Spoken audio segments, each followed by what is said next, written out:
Welcome back, guys. This is Blue. So, Necrotronus has arrived. None of us have played with him in over a year at this point, and I'm sure that some of you have probably never played with him, so I wanted to go over him. Necro, more than anything, is really just a very fun bot. You know, he hits hard, he's fun to play. He just looks really cool as well. I think he's one of the best design bots. He looks fantastic. He crits a lot, he hits very hard, he bleeds, and so forth. So he's a really welcome addition back to the game.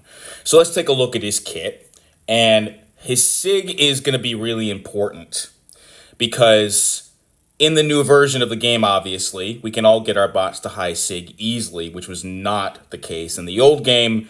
And with Necro in the old game, it was particularly difficult, not only because SIGs were so hard to come by, but also because he was a Titan bot. And Necro's SIG is one of those SIGs that makes a significant difference, okay? So with his SIG, his Titan charge capacity increases from 20 to 40, but more importantly, his crit damage increases by over 80% when overwhelming power is active at SIG 100. So that means that his crit damage nearly doubles at high SIG, whereas at SIG 1, his crit damage only goes up by about 2%. So a high SIG Necro is significantly better than a low SIG or an unawakened Necro. So if you're going to use him a lot, I would recommend that you get him to high SIG. It will make a difference, and you will see that difference for sure. So Necro, he's all about his overwhelming power, his bleeds, and a few of these other interesting abilities he has that are unique to him. So first of all, he does have this interesting power rate down debuff. Whenever the opponent has more power than him, their power gain is reduced by 50%. And this can actually help you out every now and then. You can really see it, say, at the start of the fight. If you land those initial hits, right, they're going to have more power than you right away, and normally they would get to a special one, much more quickly than you would if you're hitting them. But with this power rate down debuff, it's pretty even, right? They will get to a special one at roughly the same time that you will. Now, this isn't going to be super helpful against a very strong power flow mod like on, say, 2.1 in AMs, but there are certainly fights where this will benefit you against bots with, say, power gain buffs. It can help you to just control their power a little bit and, prevent them from getting to, say, a special 3 as quickly. And so Titan charges, very important to Necro, which once he's awakened, go up to 40. He gets a Titan charge with all attacks, so you just hit the opponent, you're going to build these up. And his attack goes up by 1.3% per Titan charge, which means that once you're at 40 Titan charges, his attack will go up by over 50%, which is quite significant. And so in overwhelming power, he has a few abilities here. The first, you have to be very mindful of, though. This is the main thing in his kit that I don't really like. You can work around it, but you have to be aware of it. So every time it gets to 20 charges or more, he enters overwhelming power mode. He also loses a little bit of his block proficiency, but more importantly, he takes 25% more damage from melees. And you do see it, by the way. So this means that he becomes more fragile against melee attacks when he's in overwhelming power mode. So you've got to be careful, especially in difficult fights, if you're going to use him in AMs, things like that. Because if he starts getting hit with melee combos, he's going to take no more damage, and you're going to see it. So you kind of have to enter ninja mode. You got to be aware of it. If you're a really good player, you'll be able to deal with it fine, but it's something to keep in mind at all times because he is a more fragile bot. I kind of wish this wasn't here. I don't think it's necessary. I understand why they did it, but regardless, it is what it is. With that said, though, when he is in overwhelming power mode, he will always cause a bleed for 30% attack over 6 seconds. And if the opponent is already bleeding, it refreshes the timer. Now, here's the thing about his bleeds. A 30% attack bleed is nothing special. It's not the strongest bleed at all. However, the thing about his bleeds is that you can refresh them and keep them going for very long periods of time. Because even though you don't stack the bleeds, every time you hit the opponent in OP mode, that bleed is going to refresh, which means that once you're good with him, you can keep this bleed going for really long stretches. I mean, you can keep the opponent basically in a perpetual state of bleed as long as you're in OP mode and you keep hitting them.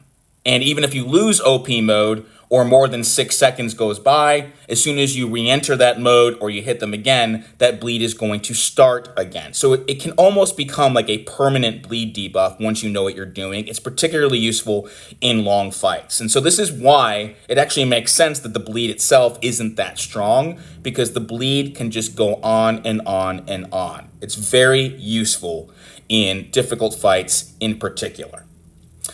And he has this interesting defensive ability where he has a 30% chance to go unstoppable for about 1 second when the opponent uses a special.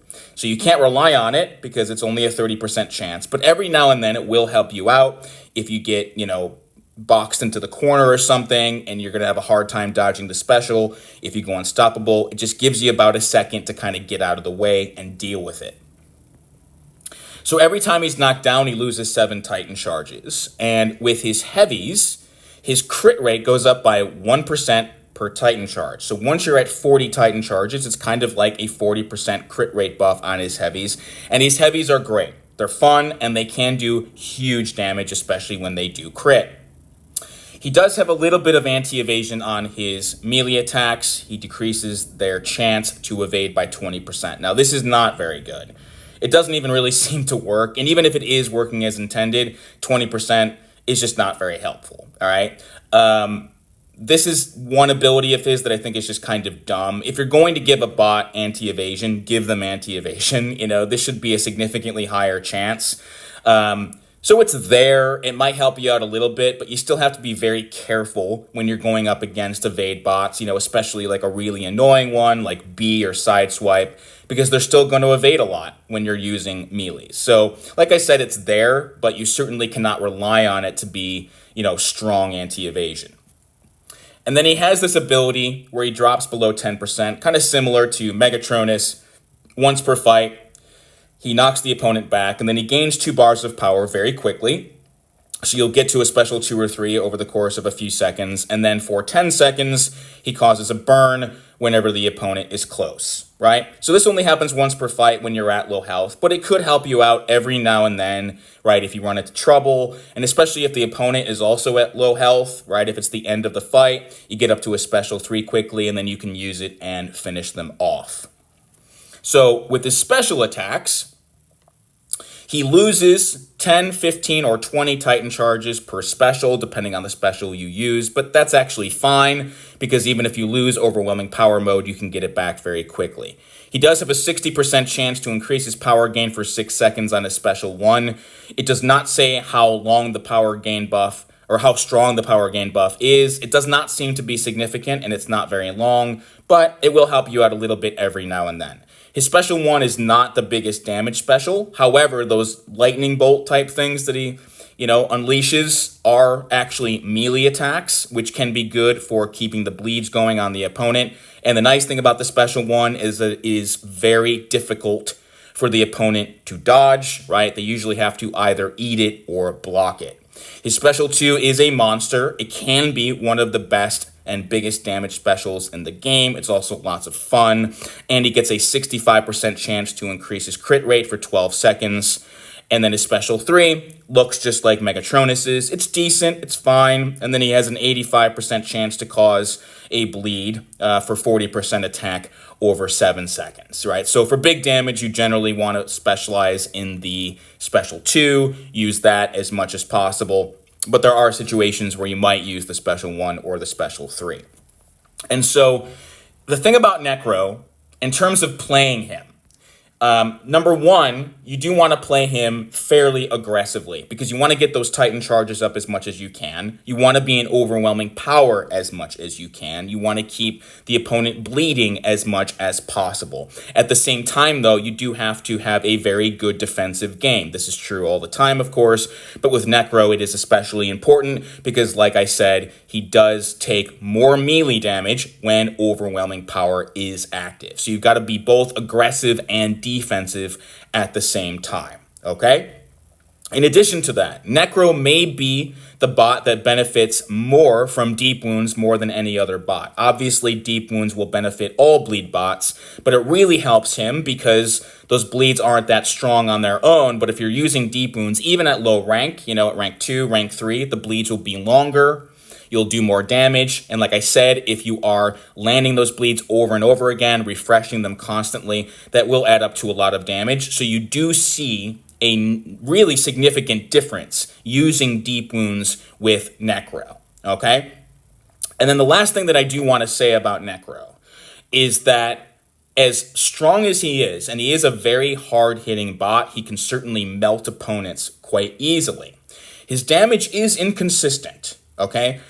He's not always going to be landing, say, those monster special 2s or those ridiculous heavies with the monster crits and things like that. Sometimes he will, but it is a little bit more of a mixed bag with him. You cannot expect him to be doing incredible damage all the time. You see this a lot with his specials, right? It's not like a bot like Sound Blaster, where as long as you're landing those range shots to increase the crit chance and you have, those buffs. It's not like Sound Blaster where you can almost guarantee a really big special as long as you're landing those range shots and so forth. With Necro, it's going to be more of a mixed bag. With that said, because of the fact, as I mentioned, that we can all get him to high sig now, that will make a big difference. And in general, Necro will hit very hard. I've used Necro a lot. I used him in the old game for a long time. I used him in AMs at D100 in the old game for a long time. I got a lot of good use out of him, but you just have to be aware that his damage is not always going to be incredible. Because sometimes when people use Necro for the first time, they use him in a few fights and they think, wow, this guy is amazing and he's the best at this and the best at that. And although he is very good, you're not always going to see that kind of performance out of him. So you just have to be aware of that. Like I said, though, he does hit hard. He crits a lot. His bleeds add up for sure. He's got good heavies. He has useful specials, especially that special 2. And then he also has a few of those interesting, more defensive abilities like the power rate down debuff and the unstoppable against specials. In terms of synergies, he doesn't actually have a lot of good individual synergies. So this synergy with Tronus, the benefit that Necro gets is actually not the crit chance. That is for Tronus. With Tronus, however, Necro starts the fight with 10 Titan charges, which isn't really a great synergy. It just means that you get to overwhelming power a little bit more quickly, but it's there. This one that he has with Bludgeon and Nemesis is decent, right? So he gets 5% power gain when you have less power than the opponent. And then this armor piercing with TC and Wasp is not mutual, but it benefits them. Same thing with this synergy with Windblade. This is actually very good for Windblade.